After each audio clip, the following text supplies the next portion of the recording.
আসসালামু আলাইকুম বন্ধুরা, কেমন আছেন সবাই? আশা করি সবাই ভালো আছেন, সুস্থ আছেন। আপনারা দেখতেই পারতেছেন যে আজকে একটি নতুন নিয়োগ বিজ্ঞপ্তি নিয়ে হাজির হয়েছে আপনাদের সামনে। তাই ভিডিওটি খুবই গুরুত্বপূর্ণ হতে যাচ্ছে। ধৈর্য সহকারে ভিডিওটি শুরু থেকে শেষ পর্যন্ত দেখুন, না টেনে। আর নতুন বন্ধুরা যে ভিডিওটি দেখছেন তাদের কাছে ছোট্ট একটি রিকোয়েস্ট, আমার চ্যানেলটি সাবস্ক্রাইব করে পাশে থাকা বেল আইকনটি অন করে দিবেন, যাতে নতুন নতুন আপডেট ভিডিও আপলোড করার সাথে সাথে আপনার কাছে চলে যায় নোটিফিকেশনটি। ইতিমধ্যে যারা করছেন তাদেরকে অসংখ্য ধন্যবাদ। চলি বন্ধুরা, ভিডিওটি শুরু করা যায়। এখানে Mirpur cantonment public school and কলেজে যে নতুন একটি নিয়োগ বিজ্ঞপ্তি প্রকাশ হয়েছে মিরপুর সেনানিবাসে, সেটি নিয়ে আজকে বিস্তারিত আলোচনা করব।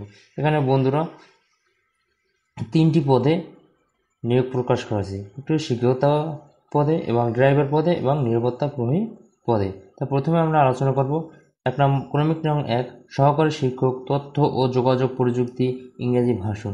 এখানে শিক্ষাগত যোগ্যতা প্রয়োজন কোনো স্বীকৃত বিশ্ববিদ্যালয় হতে কম্পিউটার বিজ্ঞান, কম্পিউটার ইঞ্জিনিয়ারিং, তথ্য প্রযুক্তি ও তথ্য ও যোগাযোগ প্রযুক্তি বিষয়ক স্নাতক বা সমমান, অথবা বাংলাদেশ কারিগরি শিক্ষা বোর্ড হতে 4 বছর মেয়াদী ডিপ্লোমা ইঞ্জিনিয়ারিং ডিগ্রি।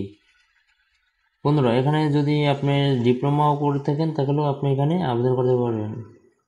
বন্ধুরা, দ্বিতীয় নম্বর আছে এর বেতন গ্রেড হচ্ছে 10ম গ্রেডের। দ্বিতীয় নম্বর আছে ড্রাইভার।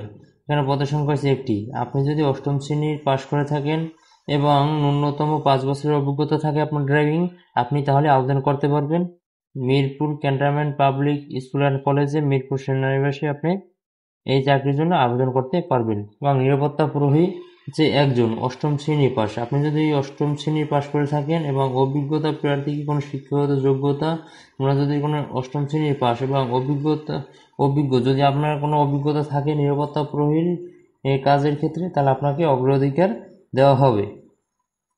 এখানে বন্ধুরা আবেদনের তারিখ ও বয়সীমা, এখানে 28 জুন আবেদন শুরু হবে এবং 24 জুলাই আবেদনটি শেষ হবে।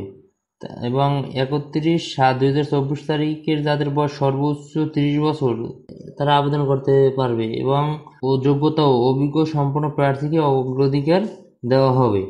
এখানে বন্ধুরা দেখি যে আবেদনের যে নিয়মাবলী, এখানে আবেদন করতে হবে অনলাইনের মাধ্যমে, আপনার আবেদন করতে হবে এবং 1 নম্বরের ক্রমিক নং 1-এর জন্য 700 টাকা ফি প্রদান করতে হবে, 2 এবং 3-এর জন্য 300 টাকা ফি প্রদান করতে হবে। এটি পেমেন্ট করতে হবে অনলাইনে।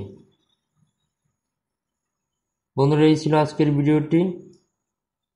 যদি ভিডিওটি ভালো লাগে আমার চ্যানেলটি সাবস্ক্রাইব করে পাশে থাকা বেল আইকনটি অন করে দেবেন এবং নতুন নতুন ভিডিও পেতে আমার চ্যানেলের সাথে থাকুন। আসসালামু আলাইকুম, ভালো থাকুন, সুস্থ থাকুন।